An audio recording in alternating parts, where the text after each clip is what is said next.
Quaker service, and one of the questions in the Quaker service is, what or who is the center of warmth in your home?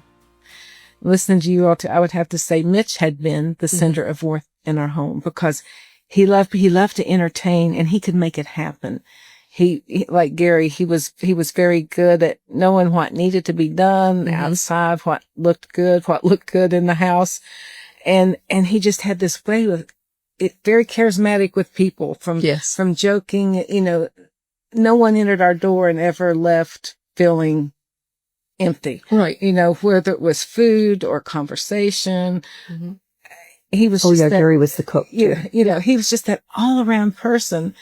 And so I now look at me and go, I feel like I'm not enough because I can't do all that. I certainly can't cook. Well, I kept everybody in meat and potatoes. Yeah. But not the fun things. Right. Fun things. Mitch was very, well, the Masons very well. Oh, yes. Desserts were their forte. And I'm like, don't ask me. There's stories behind that. Don't ask me to do that. So it seems like the men were really like you said, the warm spot. And it was the same in my home as well. So that tells me that we have really had to do work to be where we're at today. Yeah. So we should pat ourselves on the back. Really.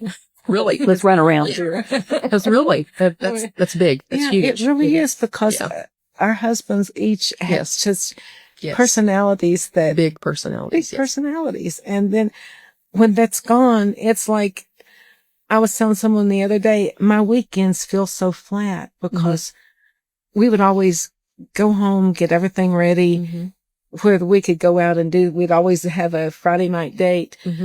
But then on Saturday evenings, we had people over. It was almost like every weekend our house was full. Sam grew up with people being in our home Mitch loved to entertain. He had this little recipe, 3, 3, and 3 of, you cooks will know what I'm talking about. Something about butter, the sugar. cobbler. The 1 cup cobbler or 3 cup cobbler. Like that. And as soon as somebody would come in, the coffee pot would go on. He'd hurry up and put that in the oven because, you didn't come to the house without something to eat. And I'm like, I've got some cheese and nuts.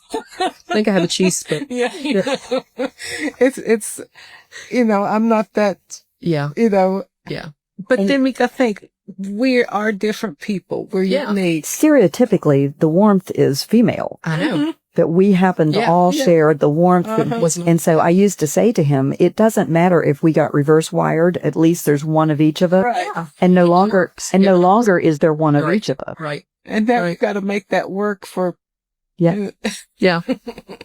Because he's not here to do his part of the entertaining. That's what I always fuss. I'm like, we would be having, Thanksgiving, I'm going the Saturday before Thanksgiving. He started making pumpkin pies. Yeah.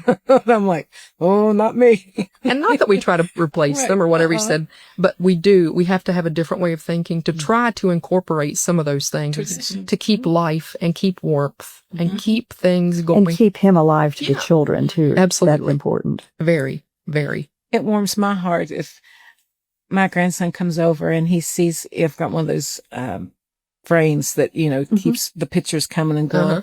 And he'll go, oh, there's Papa. Yes. And that just, even though he he met him, but he was, just a month old. Right. But he knows who he is. Yeah. And that just tickles me. That's because you've done that. You've done that. It's important. I heard somebody say one time, and I wrote it down, that grief is like a heavy coat. It serves a purpose and has a season, but it's not forever, and it's not for all seasons and situations. Don't let grief define your life. Let your overcoming define your life, because the world needs hope, the world needs healing, and you don't find either of those in prolonged grief. That is. I liked that. Grief is like a heavy coat, and it feels good for a while. But it's not for all seasons, and it's not for all time. You've got to take it off. And when you take it off, it's a shock. And you feel it. You feel it. Yes. Yeah. Absolutely. It's like, yes. I've got to be me. A little cold and uncovered. Yes. And it's hard being I never can say the word Vulnerable. Yeah, there we go. Yeah.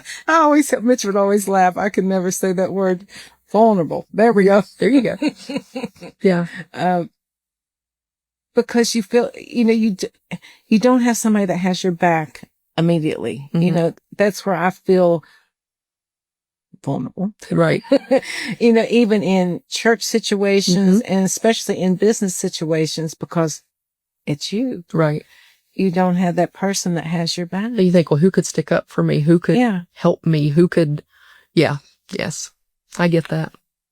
It makes you feel, again, I keep going back to the, am I enough? Yeah. Do people believe I'm enough? And I haven't really changed my lifestyle that much because Mitch and I were in music Mm-hmm. ministry, so I've continued that.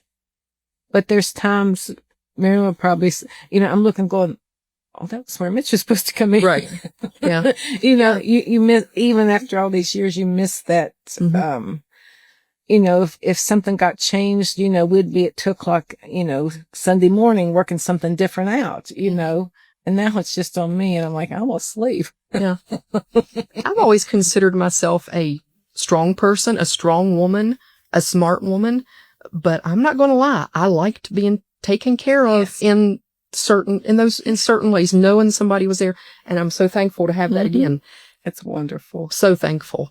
But yeah, when it's only you, it's kind of a scary feeling for a while. Even coming in from the grocery store downright, you've got to carry all the bags in. It's like, okay, this is your job. I mean, I can do it. I can do anything. Yep. And I tell Bill all the time, I'm capable. I can do this. And he says, I know you can, but I'm here to help, I can help too. So, but I'm thankful. So thankful for that. And you're just so used to being a team. That team. Yes. And I look at you with admiration on Sunday mornings when Ben is preaching and he brings up Josanne. I'm like, does that ever make you feel, but because you've both lost your spouses, there's that understanding that you have. Yeah. It's just what comes to mind. Mm-hmm. Yeah. Bill has always let me talk and he comes from a divorce, but he has an ex-wife that there were good things about too. So it is what it is. It's like you can never, just because a person is dead or divorced, their presence is still here. Yes. I mean, they were a person. Yes. You don't dismiss the fact that you can't pretend it didn't happen. Right. Or wasn't a huge part of life, because it was. So as we're getting ready to wind up, is there any words of wisdom you have, Marilyn, that you would want somebody to know? You don't have to get over it because it never goes away, but it changes. It doesn't go away, but it definitely changes. The analogy of the waves coming in on the shore, they just are not as heavy and they just don't completely knock you over anymore, but they still come just the same. Yes. So you can heal.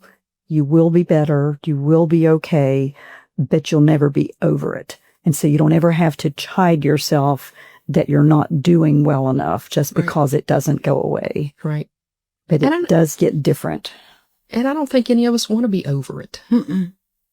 It was good. I think that's an early perception, though, that we want to be over it. Yeah. Yeah. And I'll further that a little with you'll reach good points. You'll do all those things Marilyn spoke of if you will allow yourself to. You have to allow yourself. It's okay. It's okay. Sometimes it's hard to give yourself permission. It is. Very. Or even close friends to give you permission. Everybody has their perceptions, family, Sometimes I think family's the hardest to give you permission to get over. What you said about the waves brought a good analogy to me. Like we were at the beach this week, and so Aaron and I are out there and we're watching the waves go out and, come back in. But I took my eyes off the shore and I'm watching. And I mean, I fell flat. I fell hard. I fell flat. But my kids were there to pick me up. And I kind of like, any time in life, there's times we're going to fall flat. But your family or your friends are going to be there to pick you up. You don't have to be strong 24/7. No. You can be there to help people. You know, I think the greatest therapy for me has been being able to reach out to people individually. You know, there's people I help individually, and then just like we're doing now, you know, reaching out to people. There's nothing that says in 2 minutes we're not going to be in tears, Right.